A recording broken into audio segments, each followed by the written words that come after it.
Welcome back to the Watershed Wise Landscape Professional Certification. We're going to delve into how to calculate your distribution uniformity. Now that we've been out in the field and we've gathered our data from the irrigation audit, we're going to go back and calculate, just how well is this spray irrigation system, how uniformly is it delivering water onto this particular surface, this particular landscape. So here's our data. First of all, we used our anemometer and we determined that the wind speed was 4 miles per hour. We ran the irrigation for 10 minutes. Before we ran it, we observed that the meter reading was 8870 cubic feet. And then after the 10 minutes of the audit, we read the meter again and determined that it was 8,900 cubic feet. The irrigated square footage, so the entire area, was 4,500 square feet. And we came up with the following observed information in catch cans. Now, something happened in the conducting of this audit. I mean, we tried our best, but we happened to knock over number 4. So we have no idea how many milliliters were in number 4. And that's too bad because we had 20 cans that we put out. It was a beautiful number divisible by 4. And then we went and knocked one over. What do you do? Well, let's answer the questions, but think about what we're going to do about that. So the first thing is, can we perform this test today? Well, the wind speed was 4 miles per hour. So yes, it's less than 5 miles per hour. We can conduct this test. How many catch cans are we going to use in the calculations? Well, we started out with 20, but we knocked one over. So we're only going to be able to use 16 in this particular test. And that is the minimum number that we want to use in any of our audits. If it were something less than that, we'd have to run this thing again. So fortunately, we do have 16 good cans, but how do we determine which ones are the ones to get rid of? Well, if we had 20 and one got knocked over, that means that we have 19 cans left. And so we're going to have to get rid of the 3 highest cans in order to get 16 good cans for the test. So we'll come back to that in a second, but we know that we're going to have to get rid of the 3 highest cans, in addition to getting rid of number 4, which had 0 in it. Okay, so what is our total gallons per minute? Well, we have the information because we have the ending cubic feet of water from the meter, and we have the beginning cubic feet of water from the meter, and we know that we ran it for 10 minutes. So we take 8,900 cubic feet, we subtract out 8,870 cubic feet, we multiply that by 7.48. What does that do? That converts it to gallons. So there we have gallons, and that's the total number of gallons that we put out onto the landscape in those 10 minutes. So we need to divide by 10 minutes to come up with our total gallons per minute for that zone of 22.44. So 22.44 total gallons per minute for that zone. And then if we are figuring out the application rate or precipitation rate in inches per hour, we plug that total gallons per minute into the formula 96.25. This is the spray irrigation precipitation rate formula. So 96.25 times our total gallons per minute for the zone, or 22.44, and we multiply that and we divide by the square footage, and the square footage was 4,500, and we determine that our precipitation rate is 0.48 inches per hour for this particular landscape. Now let's get into calculating the distribution uniformity. All right, so remember, we have 20 cans, but we knocked over number 4. So we need to figure out what to do. Okay, the first thing that we're going to do is we're going to eliminate the cans to get down to our actual sample size. So we're going to go down to 16 cans by eliminating the one we knocked over and then the 3 highest. So we have 37 milliliters in can 20, 35 in can 3, and 35 in can 10. Those are now going to be eliminated from our sample. The rest of the cans, so the 16 remaining cans, we are going to reorganize in ascending order of magnitude. So from lowest to highest on our chart. And that's what we've done here. We started out with 4 milliliters, and we've gone all the way up to 35 milliliters. And that gives us the 16 cans. Then the next thing that we're doing is we're adding up the total milliliters in all 16 cans, and we come up with 280 milliliters. So hold that, put that on the side. We need that number. The second thing is we're going to add up the total milliliters in the first quarter. And I'll give you a second to do that really quickly. I get 30 milliliters. So write down 30 milliliters for that. Now we're going to add up the total in the first half. Well, we've already done the first quarter, so we know that's 30. Now we just need to add on the next 4 cans, because half of the cans in this sample are 8 total cans. And so we're going to add those additional 4 cans, and we are going to get a total of, I'll give you a second.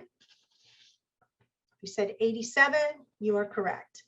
Okay, now you have all the information you need to calculate the distribution uniformities. Let's go to the formula.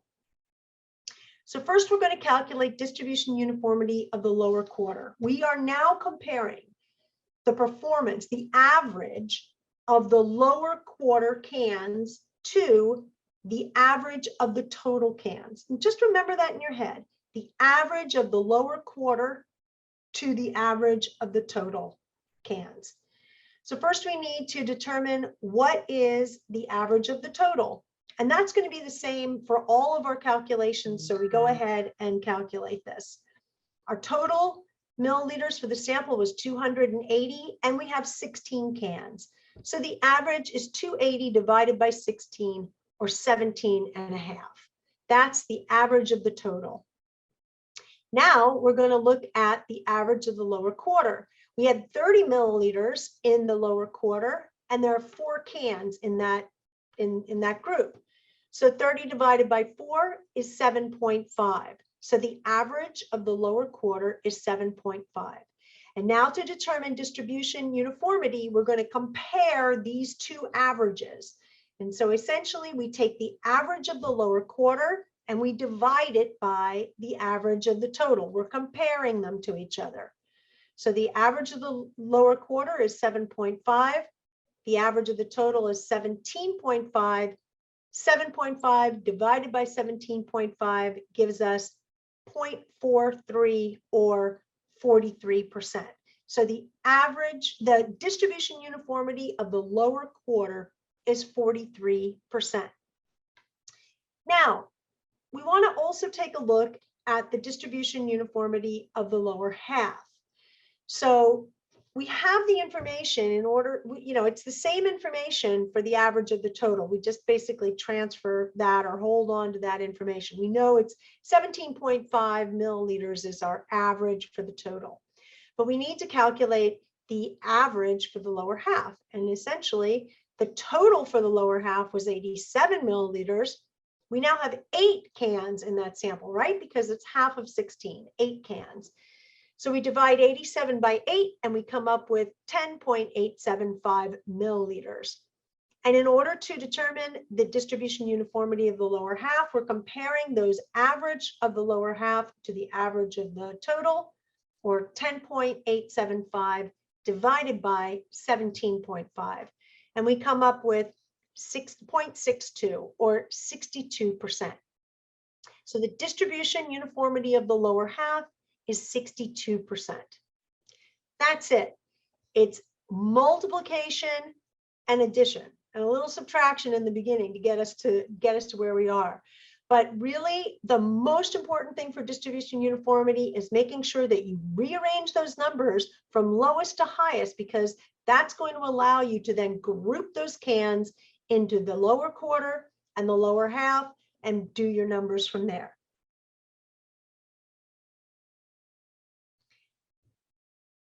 Well, so that's pretty straightforward.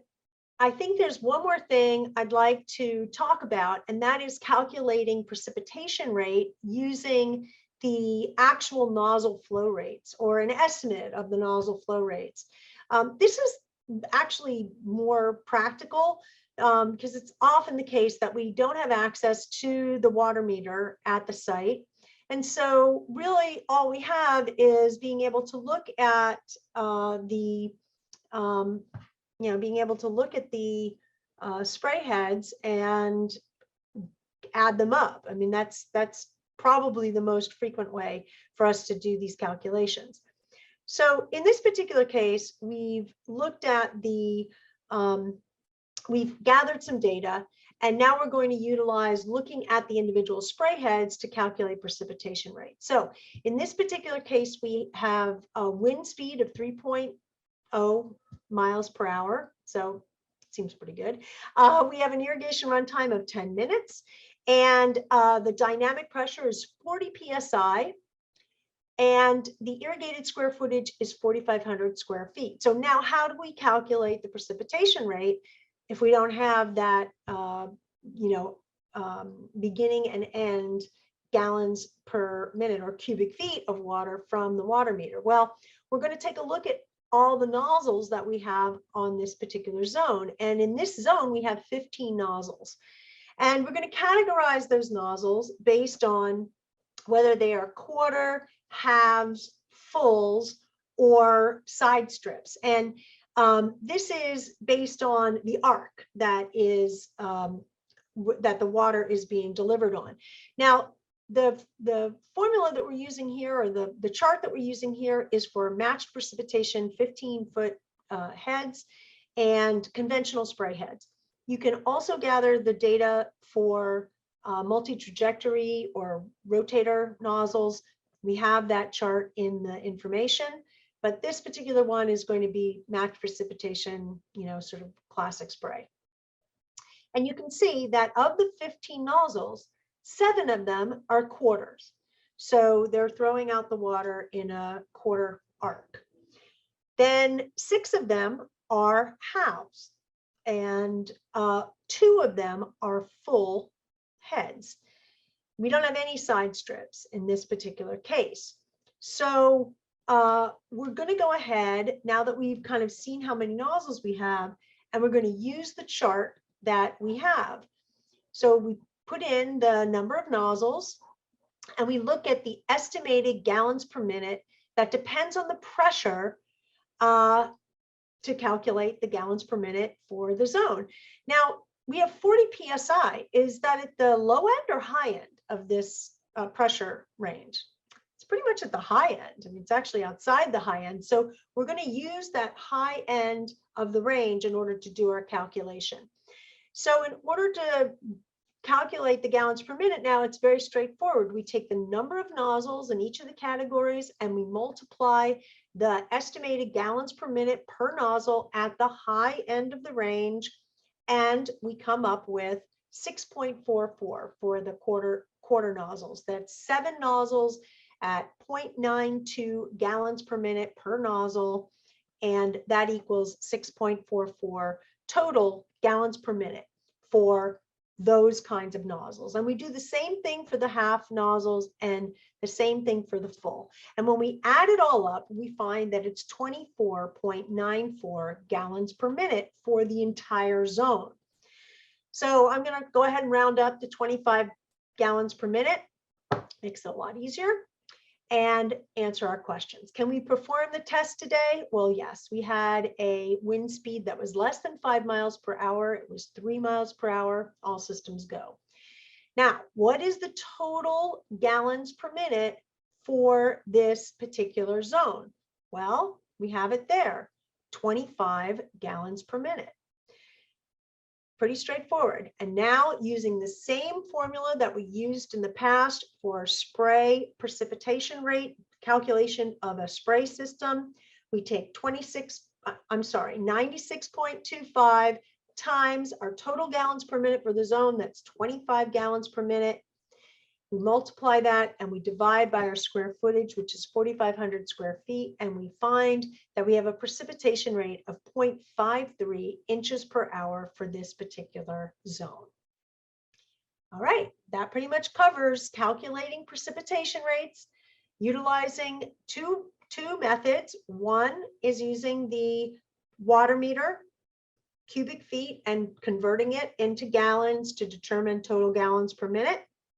The other way is looking at the individual nozzles and a chart that estimates based on pressure what the flow rate is of those particular nozzles and adding all those up to come up with our total gallons per minute for the zone, and our distribution uniformity of the lower quarter and of the lower half, which is determined by the actual readings in the cans that we utilized for our catch can test.